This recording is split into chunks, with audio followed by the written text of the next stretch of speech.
A missile just struck one of Israel's most advanced air bases, and painted on its side was the name of a man Israel thought it had already defeated. That single detail changes everything about how you understand this war. 3 cutting-edge stealth fighters, gone. $500 million in damage, from a weapon that cost Iran less than the price of a luxury apartment. And the worst part? Israeli defenses saw it coming and still couldn't stop it. Here's what that means for the future of this conflict, and why the numbers tell a story the headlines refuse to print.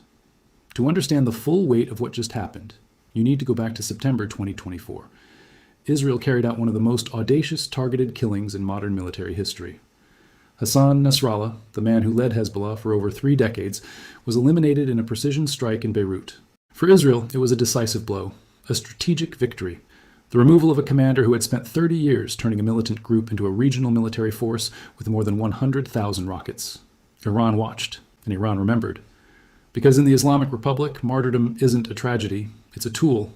And what Iran did next revealed just how deeply that principle runs through its entire military doctrine. They named a missile after him, not a symbolic gesture, not a propaganda poster, an operational ballistic missile, now designated and deployed, carrying the name Nasrallah on its airframe. Every time that missile flies, it carries a message. You killed our leader. His name now destroys yours. That psychological dimension is not separate from the military strategy. It is the military strategy. Now let's talk about the missile itself, because the technical reality is just as striking as the symbolism. The Nasrallah missile is a medium-range ballistic weapon derived from Iran's most advanced solid-fuel missile family. That range puts every Israeli airbase within reach from Iranian territory. But range alone doesn't make it dangerous. What makes this missile genuinely difficult to stop is the combination of 3 factors that work against even the most sophisticated defense systems in the world. First, the launch window. Solid-fuel missiles don't require hours of preparation. The vehicle drives out, elevates, and fires in under 10 minutes. There's no fueling process to detect, no extended preparation signature to alert surveillance satellites. By the time analysts confirm a launch is underway, the missile is already climbing. Second, the maneuvering warhead. This is where it gets technically critical. During descent, the warhead separates from the booster and uses control surfaces to alter its flight path. It doesn't follow a predictable arc. It adjusts, and that forces interceptors to solve a moving equation in real time under pressure, with no margin for error. Every evasive maneuver drops the probability of a successful intercept. What was an 85% kill probability on a standard ballistic trajectory can fall to 60% or lower on a maneuvering re-entry vehicle. Third, the payload. Approximately 650 kilograms of high explosive engineered specifically to penetrate reinforced structures before detonating, arriving at Mach 5. At that velocity, kinetic energy alone begins to do the work before the warhead even goes off. Now here's what that combination looked like in practice. The attack on Nevatim Air Base opened with a drone wave. 20 Shahed loitering munitions, slow-moving, cheap, and deliberate. Iranian commanders weren't expecting those drones to break through. They were expected to be shot down. That was the plan. Because while Israeli radar networks were tracking, engaging, and processing 20 separate drone signatures, 4 Nasrallah missiles were already in the air. Flight time from western Iran to southern Israel, approximately 12 minutes. Israeli early warning systems detected the launches. Aero batteries went active. The defensive sequence began exactly as designed. The first incoming missile was intercepted at high altitude. Clean kill. Debris fell harmlessly over the desert. The second was stopped at lower altitude. Another successful intercept. 2 for 2. The system was working. Then came the third. 2 interceptors fired. Both missed. The maneuvering warhead performed evasive maneuvers during its final descent. A third interceptor was launched and detonated close enough to damage but not destroy the warhead. The missile continued falling, tumbling, unguided, but still carrying its full payload. It struck 400 meters outside the base perimeter. 3 people were injured. Infrastructure was damaged, but the base itself held. The fourth missile was different. No interception. The missile tracked straight to its target and struck Hangar 3 at Nevatim Air Base at 3:47 in the morning. 2 F-35I Adir stealth fighters were destroyed completely. A third was damaged so severely it is likely a total loss. The hangar itself, a reinforced concrete structure with walls 2 meters thick, was gutted. 3 aircraft, each valued at approximately $125 million. Gone. Now do the math that matters. Iran's total expenditure on that attack, 4 missiles, 20 drones, came to roughly $2.2 million. Israel's defensive response alone, just the interceptors, cost an estimated $20 to $22 million. Add the aircraft losses, the infrastructure damage, the maintenance equipment destroyed inside that hangar, and total Israeli losses approach $425 million. Iran spent $2.2 million. Israel lost 425 million. That is a cost exchange ratio of nearly 200 to 1, and that number is not a footnote. That number is the entire strategic argument. Here's what makes that ratio genuinely alarming.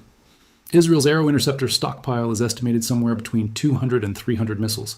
Iran has already launched more than 300 ballistic missiles at Israeli targets since late February. If Israeli defenses fire 2 interceptors per incoming missile on average, that stockpile could be depleted within weeks. Replacing those interceptors takes months. Manufacturing capacity cannot match the pace of consumption. Meanwhile, Iran's production figures move in the opposite direction. Iranian defense industries are estimated to produce between 300 and 500 medium-range ballistic missiles per year. They've been building and stockpiling for 2 decades. Current assessments suggest Iran holds between 2,000 and 3,000 ballistic missiles in inventory. The gap between those two numbers is not a tactical problem. It is a structural one. And it gets worse, because the Nevatim strike isn't just about what was destroyed, it's about what was proven. Iran just demonstrated it can hit a specific building on a heavily defended airbase with enough precision to destroy the aircraft inside it.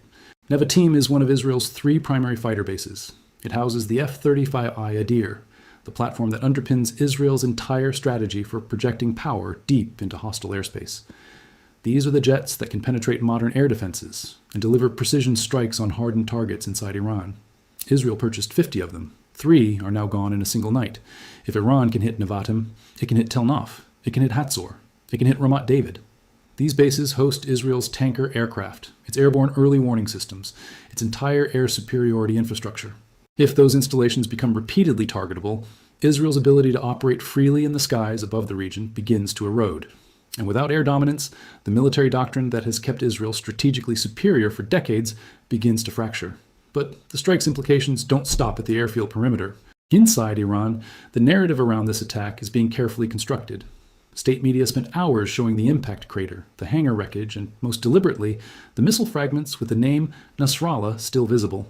The message being broadcast across Lebanon, Iraq, Syria, and Yemen is precise and intentional.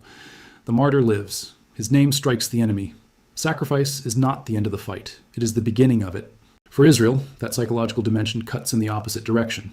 The killing of Nasrallah was celebrated as a strategic victory, a demonstration that Israel could reach its most dangerous adversaries. But what Iran has done since then is take that victory and reframe it. Every Nasrallah missile fired is a reminder that the man Israel killed is now more dangerous as a symbol than he ever was as a commander. That is not an accident. That is deliberate strategic communication executed through a weapons program. So what are Israel's actual options going forward? The first is to continue absorbing the attrition, keep the defenses active, keep firing interceptors, and hope the broader conflict reaches a diplomatic resolution before stockpiles run critically low. This is the current path. The cost trajectory makes it unsustainable. The second option is to strike Iran's missile production and storage infrastructure directly, disrupt the supply chain before the missiles are built. But those facilities are dispersed across Iranian territory, hardened against air attack, and defended by layered air defense systems. A strike campaign of that scale would require significant numbers of aircraft, extensive munitions, and the acceptance of potentially severe losses. It's the most aggressive conventional option available, and it carries enormous escalatory risk. The third option sits in a category that no government spokesperson will discuss on camera. As conventional options narrow and defensive inventories shrink, the threshold for considering non-conventional escalation inevitably changes. This is the mathematical reality that strategic planners face when a war of attrition begins favoring the adversary. None of these options are clean. None of them are without serious consequences. And the fact that this is the choice set Israel faces right now tells you exactly how much the strategic landscape has shifted. Here is the core truth that this single strike reveals.